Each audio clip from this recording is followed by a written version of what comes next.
السلام عليكم ورحمة الله وبركاته أعزائي المشتركين معنا في قناة الدكتور مع الدكتور خليفة مختار خليفة أخصائي الكبد والجهاز الهضمي والحميات. النهاردة إن شاء الله هحكي لكم قصة قصيرة، بس قصة يعني إيه زي ما بنقول كده فيها تشويق شوية.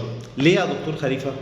كان في مريضة جاية تكشف عندي وليكن اسمها مثلا سهى ديت جاية تكشف لأن عندها مغص في بطنها وآلام في بطنها. طب احنا خدنا التاريخ المرضي بتاع سهى، كشفت قبل كده ولا لا، عملت اشعات ولا لا، عندها اي مشكله بتعاني منها؟ ما كانش فيه اي مشاكل صحيه خالص. وبالصدفه وانا بكشف على سهى ببص على الكليه الشمال لقيتها، ببص على الكليه اليمين ما لقيتهاش. فطبعا قلت لسهى انت كشفت قبل كده؟ قالت لي كشفت كتير. طب حد قال لك ان الكليه مش موجوده؟ قالت لي ما حدش جاب سيرتها خالص.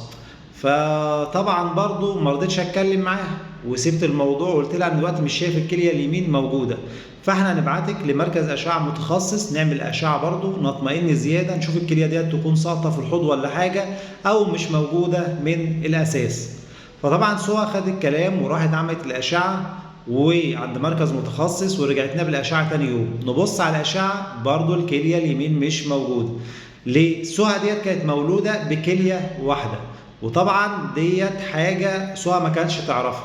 طب احنا لقينا سهى بكليه واحده، هل نسيب سهى كده ولا نفهمها تعمل ايه؟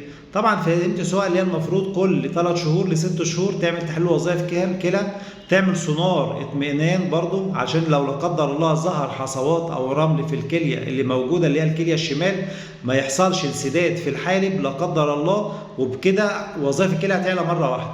يبقى المطلوب من سهى الفتره ديت اللي هي تعمل لها تحليل وظائف كلى. تاني حاجه تحاول تعمل سونار كل فترة تطمئن، لو حست بأي ألم في جنبها الشمال تروح تكشف عليها على طول، ما تسيبش نفسها فترة طويلة، لعل وعسى لا قدر الله يكون في حصواية ديت ما تعملهاش انسداد في الحالب وبالتالي ترد مية على الكلى ويتعلي وظائف الكلى معاها.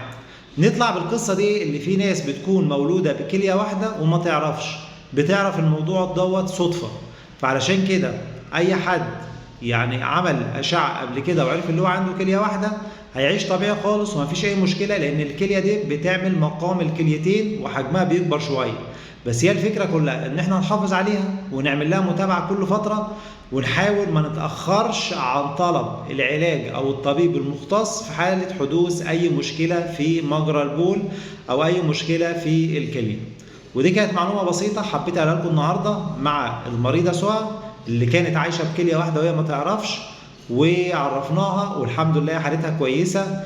واشوفكم ان شاء الله في حالات جايه كتير مع الدكتور خليفه مختار خليفه اخصائي الكبد والجهاز الهضمي والحميات. والسلام عليكم ورحمه الله وبركاته.